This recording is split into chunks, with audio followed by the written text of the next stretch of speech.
Jésus est en vie. Le livre de la Genèse chapitre 3. Le serpent était le plus rusé de tous les animaux des champs, que l'Éternel Dieu avait fait. Il dit à la femme, Dieu a-t-il réellement dit, vous ne mangerez pas de tous les arbres du jardin?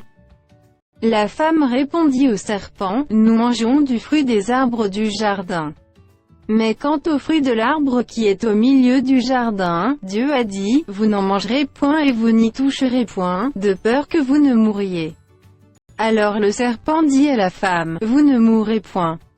Mais Dieu sait que, le jour où vous en mangerez, vos yeux s'ouvriront, et que vous serez comme des dieux, connaissant le bien et le mal.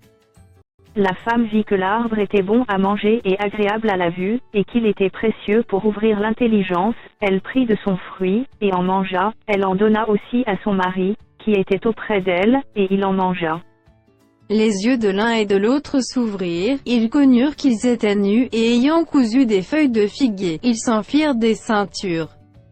Alors ils entendirent la voix de l'Éternel Dieu, qui parcourait le jardin vers le soir, et l'homme et sa femme se cachèrent loin de la face de l'Éternel Dieu, au milieu des arbres du jardin. Mais l'Éternel Dieu appela l'homme, et lui dit, où es-tu? Il répondit, j'ai entendu ta voix dans le jardin, et j'ai eu peur, parce que je suis nu, et je me suis caché. Et l'Éternel Dieu dit, qui t'a appris que tu es nu? Est-ce que tu as mangé de l'arbre dont je t'avais défendu de manger? L'homme répondit, la femme que tu as mise auprès de moi m'a donné de l'arbre, et j'en ai mangé. Et l'Éternel Dieu dit à la femme, pourquoi as-tu fait cela? La femme répondit, le serpent m'a séduite, et j'en ai mangé. L'Éternel Dieu dit au serpent, puisque tu as fait cela, tu seras maudit entre tout le bétail et entre tous les animaux des champs, tu marcheras sur ton ventre, et tu mangeras de la poussière tous les jours de ta vie. Je mettrai inimitié entre toi et la femme, entre ta postérité et sa postérité, celle-ci t'écrasera la tête, et tu lui blesseras le talon. Il dit à la femme, j'augmenterai la souffrance de tes grossesses, tu enfanteras avec douleur, et tes désirs se porteront vers ton mari, mais il dominera sur toi. Il dit à l'homme, puisque tu as écouté la voix de ta femme, et que tu as mangé de l'arbre au sujet duquel je t'avais donné cet ordre, tu n'en mangeras point. Le sol sera maudit à cause de toi. C'est à force de peine que tu en tireras ta nourriture tous les jours de ta vie. Il te produira des épines et des ronces, et tu mangeras de l'herbe des champs.